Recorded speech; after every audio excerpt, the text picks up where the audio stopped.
સરકારના મંત્રી શ્રીમતી મનીષાબેન વકીલ, ભારતીય જનતા પાર્ટીના શહેર પ્રમુખ શ્રી જયપ્રકાશભાઈ સોની સાહેબ, વડોદરા જિલ્લાના પ્રભારી ડોક્ટર ઋત્વિકભાઈ પટેલ, પૂર્વ સાંસદ શ્રીમતી રંજનબેન ભટ્ટ, પૂર્વ સાંસદ જયાબેન ઠક્કર, પૂર્વ મેયર મનીષાબેન શેઠ, પૂર્વ ધારાસભ્ય સીમાબેન મોહિલે સહિત આ સૌ પત્રકાર મિત્રોનું ભારતીય જનતા પાર્ટી વડોદરા મહાનગર વતી હાર્દિક સ્વાગત કરું છું.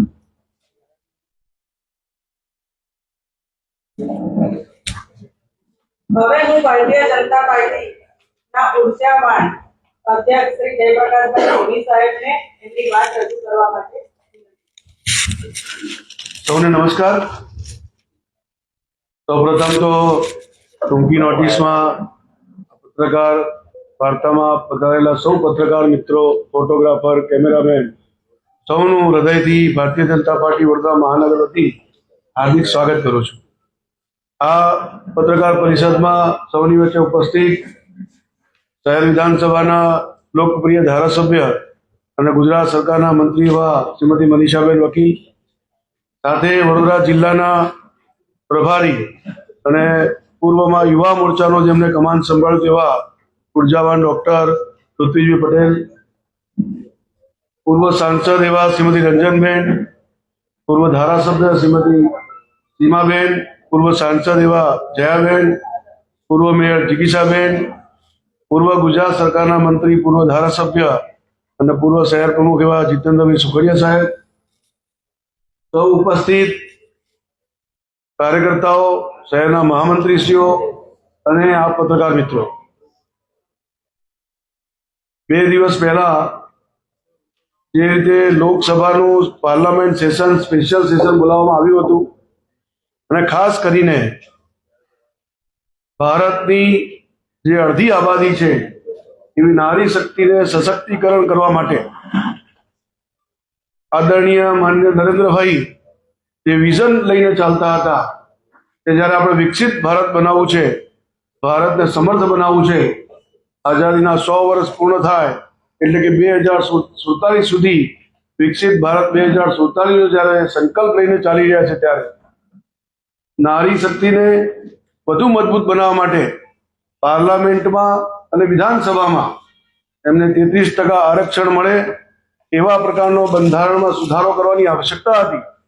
એનું બિલ લઈને એમને સ્પેશિયલ સેશનનું આયોજન કર્યું હતું અને આપ સૌને જણાવીને દુઃખ થાય કે જ્યારે પાર્લામેન્ટમાં આટલી બધી સારી ચર્ચા થયા બાદ વિરોધ પક્ષે આ બિલને પારિત તો થવા ના દીધું. ત્યાં સુધી તો બરોબર છે કે વિરોધ પક્ષ એટલે વિરોધ કરે, પરંતુ જ્યારે લોકસભા પૂરા થયા પછી મકર દ્વાર ઉપર ઉભા રહીને કોંગ્રેસીઓ એનો ઉજવણી કરે, આવી મહિલા વિરોધી માનસિકતા ધરાવનાર કોંગ્રેસીઓને આજની જનતા, ગુજરાતની, ભારતની મહિલાઓ જરૂરથી જવાબ આપશે. આજે નકારાત્મકતાની રાજનીતિના જે પ્રકારના એ લોકો સ્ટેટમેન્ટ આપે છે, હમણાં પૂર્વમાં જ ખડગેજીએ જે રીતે ગુજરાતની જનતાને અભણ અને મૂર્ખ કહી હતી, એવા અનેક પ્રકારના આ નકારાત્મક રાજનીતિના નિવેદનો હોય કે નકારાત્મક રાજનીતિની વિરોધ કરવાનો હોય, એમને એવું કરી બતાવ્યું છે કે મહિલા વિરોધી માનસિકતા આ કોંગ્રેસ ધરાવી રહી છે. કેટલાય વર્ષોથી આ પ્રશ્ન હતો અને મોદી સાહેબના આજે વિઝનથી 33% આરક્ષણ માટેની એક સુવિધા અને મહિલાઓના સશક્તિકરણની વાત જ્યારે કરવામાં આવી દેશ સમક્ષ, તો એનો પણ વિરોધ કરવો એ એમની માનસિકતા બતાવે છે. આપના માધ્યમથી જણાવવા માંગુ છું કે આવા કોંગ્રેસની આ વિરોધી, મહિલા વિરોધી માનસિકતાની કોંગ્રેસના લોકોને રાખવામાં આવી છે અને એમાં ઉપસ્થિત અમારા વડોદરા શહેરના અધ્યક્ષ ડોક્ટર જયપ્રકાશભાઈ સોની, સાથે જ વડોદરા જિલ્લાના પ્રભારી ઋત્વિકભાઈ, પૂર્વ સાંસદ બેન રંજનબેન ભટ્ટ, એવી જ રીતે પૂર્વ સાંસદ બેન જયાબેન ઠક્કર, સાથે જ પૂર્વ ધારાસભ્ય સીમાબેન મોહિલે અને અમારા ભારતીય જનતા પાર્ટીના શહેરમાં મહિલા મોરચાના અધ્યક્ષ સ્નેહલબેન સાથે જ દાહોદથી પધારેલા ખાસ અમારા મહિલા મોરચાના કાર્યકર્તા જે ખૂબ જૂના અને સંનિષ્ઠ કાર્યકર્તા, સાથે જ વડોદરાના ધારાસભ્ય રહેલા અને મંત્રી રહેલા એવા જીતુભાઈ સુખડિયા પણ ઉપસ્થિત છે. હમણાં જેવી વાત ડોક્ટર જયપ્રકાશભાઈ સોનીએ મૂકી એ જ વાત હું પણ આજે આપના સમક્ષ મૂકવા માંગુ છું કે સનાતન હિન્દુ સંસ્કૃતિમાં પૂજનીય સ્થાન ધરાવતી માતૃશક્તિ એવી માતા બહેનોનું સન્માન ગૌરવ કરવાની એક મોટી સુવર્ણ તક આપણને મળી હતી. વડાપ્રધાન શ્રી નરેન્દ્રભાઈ મોદી સાહેબે આ હેતુથી નારી શક્તિ વંદન અધિનિયમ સુધારા બિલના અમલ માટે સંસદમાં વિશેષ સત્ર પણ બોલાવવામાં આવ્યું હતું, પરંતુ કોંગ્રેસ અને ઇન્ડી અલાયન્સ પક્ષોની નારી શક્તિ વિરોધી માનસિકતાના કારણે આ સુધારા બિલ પસાર થઈ શક્યું નથી. કોંગ્રેસ અને તેના સાથી પક્ષોએ નારી શક્તિ વંદન અધિનિયમના અમલમાં રોડા નાખવાનું મોટું પાપ કર્યું છે. તેના કારણે દેશની કરોડો મહિલાઓનું મનોબળ પણ તૂટ્યું છે. આઝાદીના દશકો સુધી દેશ પર એક હત્તું શાસન કરનારી કોંગ્રેસ પાર્ટી નેગેટિવ રાજનીતિ કરી રહી છે. દેશના વિકાસમાં અને નીતિના ઘડતરમાં બહેનોના સન્માન યોગદાનનો અવસર હતો, પરંતુ કોંગ્રેસ પાર્ટીએ હંમેશાની જેમ તેનો પણ વિરોધ કર્યો છે. કોંગ્રેસ અને ઇન્ડી ગઠબંધને અત્યાર સુધીના જેટલા પણ પરિવારવાદના પોષવાનું કામ કર્યું છે એ ખૂબ નિંદનીય છે. શ્રી મોદી સાહેબના નેતૃત્વમાં દેશમાં થઈ રહેલા રિફોર્મ્સ કોંગ્રેસ કલ્ચરવાળા લોકો સાંખી શકતા નથી. એટલે એમને ડર છે કે જો આ અધિનિયમ લાગુ થઈ જાય તો દેશની સામાન્ય પરિવારની બહેનોને પણ સંસદ અને વિધાનસભામાં પ્રતિનિધિત્વ કરવાનો મોકો નહીં મળે. કોંગ્રેસ એનો વિરોધ કરીને પોતાની કુટિત માનસિકતા પ્રકટ કરી દીધી છે. એક બાજુ મહિલાઓના હિતમાં વાત કરવી અને જ્યારે મહિલાઓને સશક્ત બનાવવા માટે કાયદાકીય જોગવાઈ લાવવાનો સમય આવે છે ત્યારે તેને રોકવાનો તીવ્રતાથી પ્રયાસ કરવામાં આવે છે. કોંગ્રેસની આ બે મોઢાની રાજનીતિ આજે લોકો સમક્ષ ખુલ્લી પડી ગઈ છે. મહિલાઓના હિતોને અવગણના કરીને કોંગ્રેસની એક જૂની આદત છે. કોંગ્રેસના સમયમાં મહિલાઓને બેંક ખાતા, સ્વાસ્થ્યની સુરક્ષા, ટ્રિપલ તલાકમાંથી મુક્તિ જેવી મૂળભૂત સ્વતંત્રતા અને સુવિધાઓથી પણ વંચિત રાખવામાં આવી હતી. લટકાવવાના, ભટકાવવાના, નટકાવવા એવા જે કોંગ્રેસનું દેશ માટેનું વલણ રહ્યું છે એ ખૂબ નુકસાનકારક છે. Congress one nation one election, SIR, UCC, શરણાર્થીઓને સુરક્ષા આપવાનો જે કાનૂન, જનધન યોજના, આધાર, ડિજિટલ પેમેન્ટ જેવા અનેક સુધારાઓનો પણ વિરોધ કરેલો છે. નારી શક્તિ અને વિકાસમાં અને નીતિ નિર્ધારણમાં ભાગીદારીને આપવાની જે લડાઈ છે એ દશકોથી ચાલતી આવી છે. વડાપ્રધાન શ્રી મોદી સાહેબે 21મી સદીના ભારતની નારી શક્તિને નવો અવસર આપીને વિકાસનો નવો ઇતિહાસ વિશ્વ સામે મૂકવાની નેમ રાખી છે.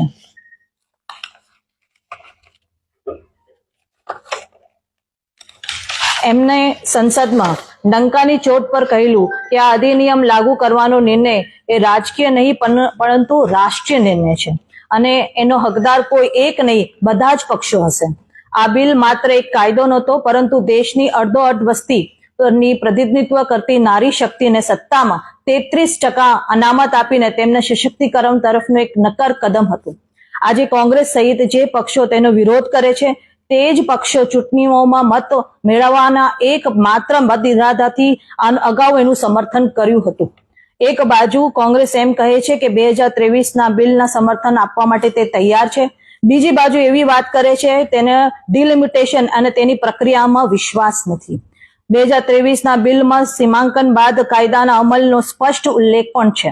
દેશની કરોડો બહેનોને આશીર્વાદ શ્રી મોદી સાહેબ સાથે છે અને હંમેશા રહેશે. લોકો હવે જાણી ગયા છે કે નારી સશક્તિકરણના હિમાયતી કોણ છે અને વિરોધી કોણ છે. માતાઓ અને બહેનોના સશક્તિકરણનો વિરોધ કરનારોને હવે ચૂંટણીઓમાં દેશની નારી શક્તિ જડબાતોડ જવાબ આપીને દેશને વાત નિશ્ચિત કરશે. આપ સૌના માધ્યમથી દેશ અને રાજ્યની માતા અને બહેનો સમક્ષ આ વાત યોગ્ય રીતે મુકાય એવી આમ સૌ અપેક્ષા રાખીએ છીએ.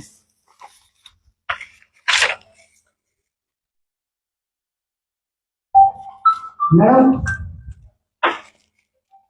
2023માં જે આ બિલ પાસ થયું 2011ની વસ્તી ગણતરી આધારે જો કરવાનું હતું, આ 2023 જે મંજૂર થયેલું બિલ છે એનું કોઈ એપ્લિકેશન એને કાયદો બી બની ગયો છે, નોટિફિકેશન બહાર પડી ગયો છે, તો શા માટે મંજૂર કરવામાં આવ્યો અમલ કરવામાં નહીં આવ્યો અત્યાર સુધી? જ્યારે 2023માં આ બિલ મૂકવામાં આવ્યું હતું ત્યારે વસ્તી ગણતરી અને સેન્સસ બંનેના બિલમાં ઉલ્લેખ કરવામાં આવ્યો હતો. અને જ્યારે આ સેન્સસની પ્રક્રિયા હાલમાં પણ ચાલુ છે, જ્યારે સેન્સસની પ્રક્રિયા ચાલુ કરવામાં આવી ત્યારે એવું લાગ્યું કે 2029 સુધી કદાચ આ બિલના જે વાત મૂકવામાં આવી હતી, કદાચ બહેનોને કદાચ રિઝર્વેશન ન મળી શકે, એના માટે જ આ સુધારો બિલ લઈને આવ્યા, જેથી કરીને 2011ના જે સેન્સસ છે એની ઉપર ડિલિમિટેશન થઈને આ 33% રિઝર્વેશન આપવામાં આવે. ભારતીય જનતા પાર્ટીએ પણ મહિલાઓની જે વાત કરવામાં આવે તો એનો અન્યાય તો થયો જ છે. ગત લોકસભાની ચૂંટણીમાં રંજનબેનની ટિકિટ પણ કાપી નાખી હતી ભાજપાએ. તો નારીઓનું આટલું સન્માન કરવાનું હતું તો શા માટે રંજનબેનની ટિકિટ કાપી અને પુરુષ ઉમેદવારને ટિકિટ આપવામાં આવી? ભારતીય જનતા પાર્ટી એના દરેક કાર્યકર્તાઓને સન્માન આપે છે, સાથે સાથે બધી જ બહેનોને ખૂબ સન્માનરૂપ રાખીને અલગ અલગ પોસ્ટ પર પણ મૂકે છે અને દરેક નાના કાર્યકર્તાઓની પણ કાળજી રાખે છે. આ પત્ર પરિષદ છે એ 33 રિઝર્વેશન જે બહેનો માટે લાવવાનું છે એની વાત છે. અને જે કોંગ્રેસ દ્વારા ઝાંકાર આપવામાં આવ્યો છે અને જે રીતે બહેનોનું અપમાન કરવામાં આવ્યું છે અને જે મેઇન સ્ટ્રીમમાં બહેનો ના આવે એના માટેનો એમને જે વિરોધ કર્યો છે, એના માટે આપ કોઈ પ્રશ્ન પૂછવા માંગતા હોય તો આપ પૂછી શકો છો. અમારો સવાલ એ છે કે તમે સ્ત્રી સશક્તિકરણની વાત કરો છો, તમારા જે વિસ્તાર છે વિસ્તારમાં બહેનો જે છે એ બહેનો 5 વર્ષથી પાણીની સમસ્યાથી પીડાય છે. પાણીની એક લાઈનને નાખતા 6 વર્ષ થઈ ગયા, હજુ સુધી પાણીની લાઈન નથી આવી, તો તમારે એના પર બોલવું જોઈએ તમને લાગે છે? જ્યારે બેઝિક એમ્યુનિટીઝની વાત આવે છે અને કોર્પોરેશનની વાત આવે છે ત્યારે ખૂબ મોટા પ્રમાણમાં પાણીની વ્યવસ્થા કોર્પોરેશન દ્વારા કરવામાં આવી છે. અને જ્યાં કંઈક લાઈન બધી જ જગ્યા હશે એવું નહીં હોય કે લાઈનનું નેટવર્ક નથી. વડોદરા શહેરમાં બધી જ જગ્યા લાઈનનું નેટવર્ક છે અને ક્યાંક પણ ખૂટતી પ્રેશરની તકલીફો છે એ સમયસર એને પૂરું પણ કરી દેવામાં આવે છે અને પાણી પણ સારી માત્રામાં આપવામાં આવે છે. કોંગ્રેસનો આક્ષેપ છે કે જે નવી જે 2011ની વસ્તી ગણતરી પ્રમાણે જો આ બિલ લાવવામાં આવે અને નવી વસ્તી ગણતરી કરવામાં આવે તો દક્ષિણના ઉત્તરના રાજ્યોને ભારે નુકસાન પહોંચે, ઓબીસીને મોટી નુકસાન પહોંચે, એટલા માટે ભાજપા આ પગલું ભરવા તૈયાર નથી અને આ બિલમાં નવું સંશોધન લાવી રહી છે. જ્યાં સુધી આપની વાત છે ત્યાં સુધી કોંગ્રેસે જે વાત મૂકી છે અને આપ જે કહી રહ્યા છો તો મને એવું લાગે છે એમને બિલ આખી રીતે વાંચ્યું નથી. સ્પષ્ટ કહેવામાં આવ્યું છે કે 50% ઉમેરો સીટ્સમાં સાઉથ જે ઇન્ડિયા છે એની જે રાજ્ય છે એમાં કરવામાં આવશે, એટલે ક્યાં ઘટાડો થતો નથી, ઉલટું 50%નો વધારો થઈ રહ્યો છે. કેરળની અંદર 4% શિક્ષિત લોકો છે, યુપીની અંદર 15% શિક્ષિત લોકોની વાત છે, અશિક્ષિત છે. તો તે વખત જયારે બિલ લાવવામાં આવશે નવો સુધાર તો કેરળને નુકસાન થશે એવો પણ આક્ષેપ છે. કેરળને કોઈ નુકસાન નહીં થાય. મેં કીધું એવી રીતે જેટલા પણ રાજ્યો દક્ષિણ આપણા ભારત દેશના છે બધાને 50% ઉમેરો થવાનો છે. આમાં શિક્ષિત અશિક્ષિતનો સવાલ જ નથી આવતો. તમારા મતે નારી સશક્ત છે કે? નારી તો સશક્ત જ છે. અને અને અને પ્રશ્ન મારો બાકી છે, 33%માં મહિલાઓને કેમ આપવામાં આવે? 100% કેમ? જ્યારે વાત આવે મહિલાઓને 33%ના બોક્સમાં કેમ સીમિત કરી દો? મહિલાઓને કોઈ સીમિત કરતું નથી. આટલા વર્ષો થઈ ગયા કોંગ્રેસે પોતાની સરકારમાં કોઈ દિવસ શહેર ભાજપ સંગઠનમાં 3 પુરુષ મહામંત્રી છે, મહિલા આપની વાત અમે ધ્યાનમાં લઈએ છીએ અને વોર્ડમાં પુરુષ પ્રમુખો છે, મહિલાઓ પ્રમુખ કેમ છે? મને જવાબ ચૂંટણીમાં પણ એ પછી લોકસભાની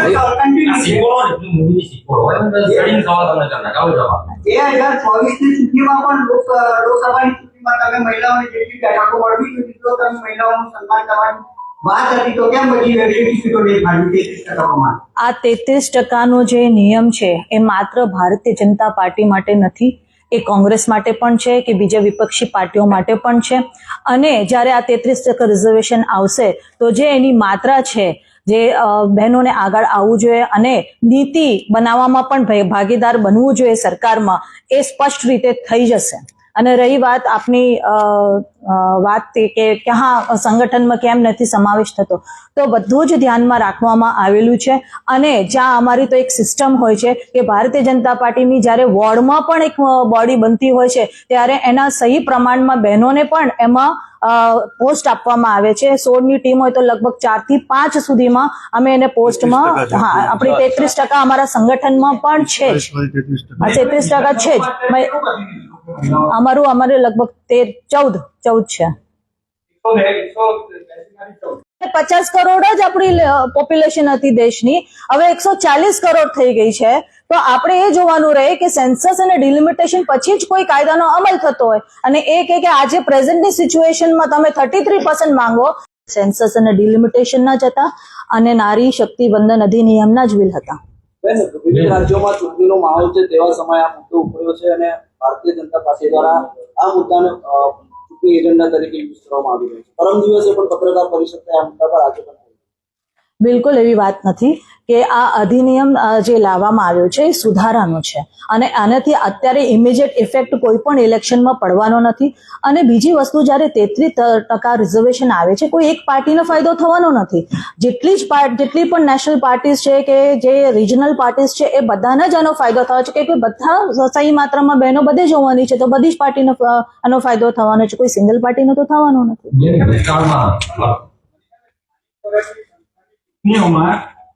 મહિલા અનામત આપે 30 વર્ષ થઈ ગયા, તો બાકી પછી લોકસભા અને વિધાનસભામાં આટલી વાર કેમ? એનું કારણ શું માંગો છો?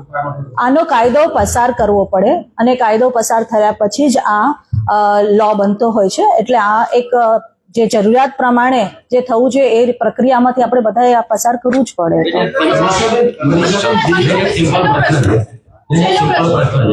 ભૂતકાળની અંદર વધારો વિરોધ થયો હતો. અત્યારે જે રીતે મોંઘવારી વધી છે તો મહિલાઓને જે પીડા છે એ રોજ કેમ ભાજપ આપણે 33% ઉપર ના જેવું કેમ નહીં? આપની જે વાત છે એ પ્રમાણે ભારતીય જનતા પાર્ટી ખૂબ સારી રીતે કામગીરી કરી રહી છે અને દરેક લાભ લોકો સુધી પહોંચે ને ખાસ કરીને બહેનો સુધી પહોંચે અને બહેનો એનો લાભ લે. વિભિન્ન યોજના દ્વારા બહેનોને સશક્ત કરવામાં આવી છે, પગભર કરવામાં આવી છે, એટલે આર્થિક રીતે પણ સશક્ત બની છે. એટલે આમ ઓવરઓલ જોવા જાય તો કોઈ પણ કાયદો જ્યારે બનતો હોય કે કોઈ પણ યોજનાઓ બનતી હોય મહિલા લક્ષી હોય છે અને મહિલા ખૂબ મજબૂતીથી આ ભારત દેશમાં અમારા વડાપ્રધાન શ્રી નરેન્દ્રભાઈ મોદીજીના આગેવાનીમાં આગળ વધી રહી છે.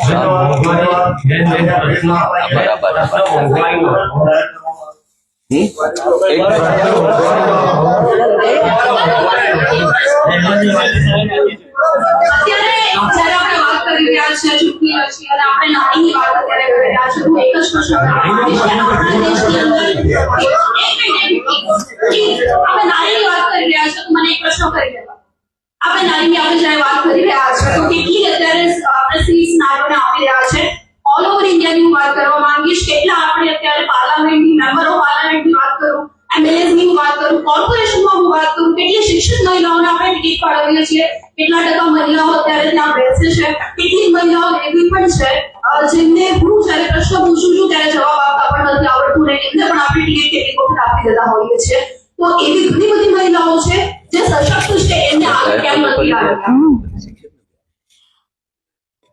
આપની જે વાત છે એવી રીતે જ્યારે લોકલ સેલ્ફ ગવર્મેન્ટની વાત આવે છે તો 50% અનામત અમે આપ્યું છે. ભારતીય જનતા પાર્ટીને ગુજરાત સરકાર આનંદીબેન જ્યારે મુખ્યમંત્રી હતા એમની આગેવાનીમાં 50% રિઝર્વેશન માટેની વાત કરી. તેવી રીતે જ આપણા આજુબાજુના રાજ્યોમાં પણ એ જ જ્યારે ભારતીય જનતા પાર્ટીની સરકાર છે ત્યાં છે જ અને ક્યાંક ને ક્યાંક આપણે એમને મેઇન સ્ટ્રીમમાં લાવી પણ રહ્યા છે. અને અત્યારે તો આમ કહેવાય કે જેને પણ ટિકિટ આપી છે એ સક્ષમ છે અને સક્ષમ છે એટલે જ ટિકિટ મળી છે. અને બીજા પણ કાર્યકર્તાઓ ભારતીય જનતા પાર્ટીના હોય કે કોઈ બીજી બી પાર્ટીના હોય બધા પોતપોતાની રીતે વિચારીને આ ટિકિટ ફાળવણી કરતા હોય છે અને ખૂબ સારી રીતે અમારી આ બહેનો આ મેઇન સ્ટ્રીમમાં આવીને કામ પણ કરતી હોય છે.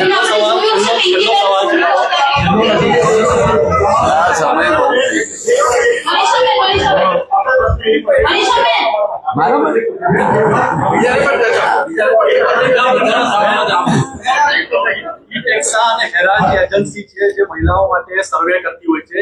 એ સર્વે એવું કે છે કે ગુજરાતમાં મહિલાનો વૃદ્ધિકરણનો દર ખાલી 3% છે. કોંગ્રેસ શાસિત રાજ્યોમાં 7.5% છે. તો અહીંયા આગળ કેમ ઓછો ને આપ તો મહિલા બાળ વિકાસ કલ્યાણ મંત્રી જ્યાં દીકરીઓની વાત આવે છે ત્યારે ગુજરાત ખૂબ એની ચિંતા કરે છે અને એના દરમાં પણ વધારો થયો છે. કોઈ પ્રાઇવેટ સર્વે કરે એ સર્વે ડેટા જે હોય છે એ એમ કહેવાય કે અમુક જ સોસાયટીઝ કે અમુક જ સિટીઝમાં જઈને સર્વે કરતા હોય છે અને જે સરકાર દ્વારા ડેટા જાહેર કરવામાં આવ્યો છે ત્યાં આપણે જોઈ શકીએ છીએ ખૂબ સારી પ્રગતિ થઈ રહી છે અને દીકરીઓને ભણવાથી લઈને કોલેજમાં જાય અને લગ્ન થાય ત્યાં સુધીની બધી જ યોજનાઓ સરકાર દ્વારા મૂકવામાં આવી છે અને ખૂબ સારી રીતે આ દીકરીઓને પ્રોત્સાહન આપવામાં આવે છે. ચાલો વડોદરા જિલ્લામાં આવ્યા અને તમે ઉભા થવું જોઈએ તમને. એ બદલ તમે જીત પર જશ્ન નથી બનાવવા પણ તમે એકબીજા અભિનંદન આપ્યા. ભાજપ લડવાવાળી પાર્ટી છે તો બિનહરીફ થઈને આપણે જીતનું આ વસ્તુ કરવું કેટલી લડી નતા જીતાય. અમે તો લડવા માંગતા જ હતા અને લડી પણ રહ્યા છીએ અને ઐતિહાસિક પરિણામ તરફ વડોદરા જિલ્લો આગળ પણ વધી રહ્યો છે. પરંતુ અમારા નેતૃત્વ અને અમારા ઉમેદવારોની સ્વચ્છ છબીને જોઈને અગર કોઈ સામે લડવા માટે તૈયાર ન થાય તો એમાં તો અમે કંઈ કરી ન શકીએ. અને જ્યારે અમે ઐતિહાસિક આંકડા સાથે આજ સુધી ન બની હોય એટલી બેઠકો 40 જેટલી બેઠકો પર અમે બિનહરીફ થયા તો સ્વાભાવિક રીતે અમારા કાર્યકર્તાઓનો હોંસલો બુલંદ કરવા માટે અમે એનું સન્માન કરીએ. હવે મને લાગે છે કે કંઈ ખોટું નથી. તમારા મતે મતદાનનો અધિકાર નથી છીનવાયો? ના, પણ અમે ક્યાં કીધું છે? લોકોએ સેલ્ફ વિડ્રો કર્યું તો એમાં તો હું કઈ ના કરી છું. તમારા મતે પણ એમાં વોટ નાખવાનો અધિકાર તો હોવો? ના, બિલકુલ એવું નથી ને. જિલ્લા પંચાયતની ચૂંટણીઓ છે, ક્યાંક તાલુકા પંચાયત બિનહરીફ થઈ છે, ક્યાંક જિલ્લા પંચાયત છે, એટલે મતદારો પાસે એનો અધિકાર તો રહ્યો જ છે. મતદાર પાસે 4 વોટ નાખવાનો અધિકાર હોય. બિલકુલ સાહેબ, પણ ત્યારે કોંગ્રેસ કે અન્ય પાર્ટી અથવા તો અપક્ષ જાતે જ વિડ્રો કરે તો એ તો અમારા કંટ્રોલની વાત નથી. ભારતીય જનતા પાર્ટીનો કાર્યકર્તા મજબૂતીથી મેદાનમાં ઉભો છે. એ અમારું પક્ષ છે અને અમે કરી રહ્યા. કોંગ્રેસ તો આક્ષેપ કરે કે બળજબરીથી ધમકીઓ આપીને કરાય. ઉમેદવાર નથી મળતા, હાર જોઈ ગઈ કોંગ્રેસ, કોઈને કોઈ કારણ શોધતી આવી છે. પહેલા ઈવીએમ શોધતી હતી, હવે બળજબરી શોધી રહી છે. એ સેમ તો કરવું પડશે. ચાલો જીતનો જશ્ન નથી બનાવવા પણ તમે એકબીજાને અભિનંદન આપ્યા. ભાજપ લડવાવાળી પાર્ટી છે તો બિનહરીફ થઈને આટલું જીતનું આ વસ્તુ કરવું કેટલી લડી નતા જીતાય. અમે તો લડવા માંગતા જ હતા લડી પણ રહ્યા છીએ અને ઐતિહાસિક પરિણામ તરફ વડોદરા જિલ્લો આગળ પણ વધી રહ્યો છે. પરંતુ અમારા નેતૃત્વ અને અમારા ઉમેદવારોની સ્વચ્છ છબીને જોઈને અગર કોઈ સામે લડવા માટે તૈયાર ન થાય તો એમાં તો અમે કંઈ કરી ન શકીએ. અને જ્યારે અમે ઐતિહાસિક આંકડા સાથે આજ સુધી ન બન્યું હોય એટલી બેઠકો 40 જેટલી બેઠકો પર અમે બિનહરીફ થયા તો સ્વાભાવિક રીતે અમારા કાર્યકર્તાઓનો હોંસલો બુલંદ કરવા માટે અમે એનું સન્માન કરીએ. હવે મને લાગે છે કે કંઈ ખોટું નથી. પણ તમારા મતે મતદાનનો અધિકાર નથી છીનવાયો? ના, પણ અમે ક્યાં કીધું છે? લોકોએ સેલ્ફ વિડ્રો કર્યું તો એમાં તો હું કંઈ ના કરી શકું. તમારા મતે પણ એમાં વોટ નાખવાનો અધિકાર તો હોવો? ના, બિલકુલ એવું નથી ને. જિલ્લા પંચાયતની ચૂંટણીઓ છે, ક્યાંક તાલુકા પંચાયત બિનહરીફ થઈ છે, ક્યાંક જિલ્લા પંચાયત છે, એટલે મતદારો પાસે એનો અધિકાર તો રહ્યો છે. કારણ મતદાર પાસે 4 વોટ નાખવાનો અધિકાર હોય. હવે બિલકુલ સાહેબ, પણ જ્યારે કોંગ્રેસ કે અન્ય પાર્ટી અથવા તો અપક્ષ જાતે જ વિડ્રો કરે તો એ તો અમારા કંટ્રોલની વાત નથી. ભારતીય જનતા પાર્ટીનો કાર્યકર્તા મજબૂતીથી મેદાનમાં ઉભો છે. એ અમારું પક્ષ છે અને અમે કરી રહ્યા. કોંગ્રેસ તો આક્ષેપ કરે કે બળજબરીથી ધમકીઓ આપીને કરાય. ઉમેદવાર નથી મળતા, હાર જોઈ ગયેલી કોંગ્રેસ કોઈને કોઈ કારણ શોધતી આવી છે. પહેલા ઈવીએમ શોધતી હતી, હવે બળજબરી શોધી રહી છે. એ સેમ તો કરવું પડશે. ધન્યવાદ ઉજવીભાઈ, ધન્યવાદ આપ સૌ પત્રકાર મિત્રોનો. પત્રકાર પરિષદમાં આ સાથે આજની બધી મહત્વપૂર્ણ ખબરો પૂર્ણ થાય છે. તમે જોઈ રહ્યા હતા બરોડા આજતક લાઈવ, વિશ્વાસપાત્ર સમાચારનો વિશ્વસનીય સ્ત્રોત. હું છું રવિન્દ્ર. આપ સૌનો દિલથી આભાર. વડોદરા અને આસપાસની દરેક મહત્વપૂર્ણ અપડેટ માટે જોડાયેલા રહો અમારી સાથે. ફરી મળીએ નવી ખબર સાથે.